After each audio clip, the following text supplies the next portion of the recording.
দুর্গাদেবীর পুরনো মন্দির। নাম না জানা একটা গ্রাম, মানুষজন কম, তবে গাছপালা ঘন।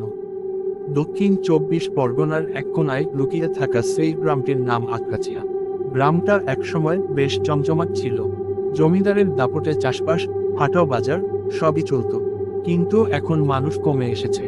সবচেয়ে বড় কারণ, গ্রামের উত্তর প্রান্তে একটা পুরনো ভগ্নদশা মন্দির আছে, যেটা সবাই শাপিত মন্দির বলে ডাকে। সেই মন্দির ছিল দুর্গাদেবীর, কিন্তু আজ বহু বছর সেখানে কেউ পা রাখে না। কারণ বলা হয়, মন্দিরের ভিতরে দেবী নন, থাকেন কোনো অন্য কিছু।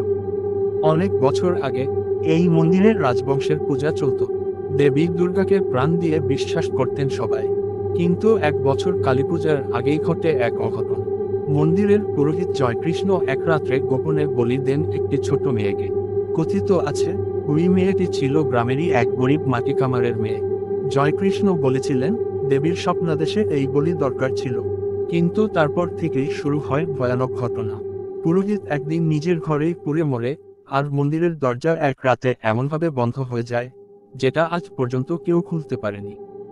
বছর 20 পরের কথা। এক যুবক, নাম অনিরুদ্ধ, শহর থেকে গ্রামে আসে। তার বাবা ছিলেন এক সময়কার জমিদার বংশের লোক, এই গ্রামেই জন্ম। অনিরুদ্ধ এসেছিল পুরনো জমিদার বাড়ি দেখতে, আর কিছু ইতিহাস খাটতে। সে শোনে শাপিত মন্দিরের গল্প, হাসে, বলে ভূত বলে কিছু নেই। কিন্তু গ্রামের বৃদ্ধা মনোরা দিদিমা একদিন বলেন, মন্দিরের ভেতরে যেই আছে সেটা দেবী না, সেটা সেই বলি দেওয়া মেয়ের আত্মা, যে আজও খুঁজে ফেরে তার মা। এক রাতে হঠাৎ কুয়াশা নামে। অনিরুদ্ধ মন্দিরের পেছনের গেট দিয়ে ঢুকে পড়ে। ভেতরটা অন্ধকার, ধুলোবালি আর বাদুরের রাজত্ব। সে টর্চ জ্বালিয়ে এগোয়, আর দেখে একটি কালো প্রতিমা, চোখ নেই, মুখে ফাটল, কিন্তু মনে হচ্ছে যেন তাকিয়ে আছে। হঠাৎ তার টর্চ বন্ধ হয়ে যায়। চারপাশে নিস্তব্ধতা। হঠাৎ একটা কণ্ঠস্বর, মা আমাকে বাঁচাও মা। একটি মেয়ের কান্নার আওয়াজ। অনিরুদ্ধ দৌড়ে পালিয়ে আসে, শরীর ঠান্ডা, গলা শুকিয়ে যায়। এরপরের কয়েকদিন অনিরুদ্ধ বুঝতে পারে সে কিছু অদ্ভুত জিনিস দেখতে পাচ্ছে। আয়নায় নিজের মুখের পেছনে দাঁড়িয়ে থাকা একটা মেয়ে।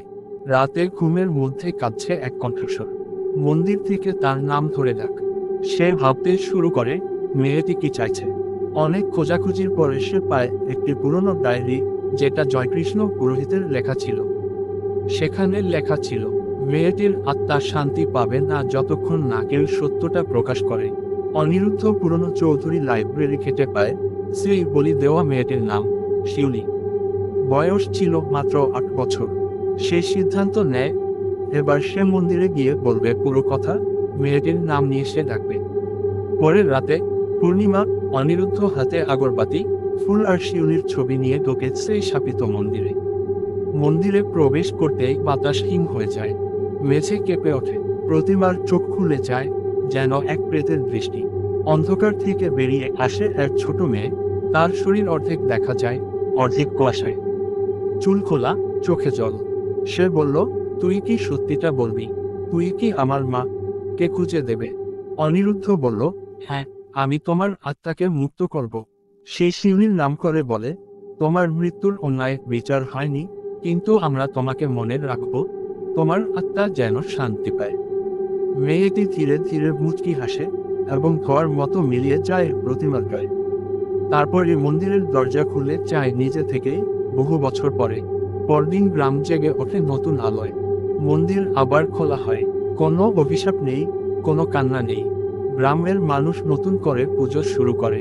অনিরুদ্ধ ফিরে যায় শহরে, কিন্তু সে আজও ভাবে, মেয়েটি কি শান্তি পেয়েছে, নাকি সে আবার ফিরে আসবে অন্য কোনো অবিচারের জন্য।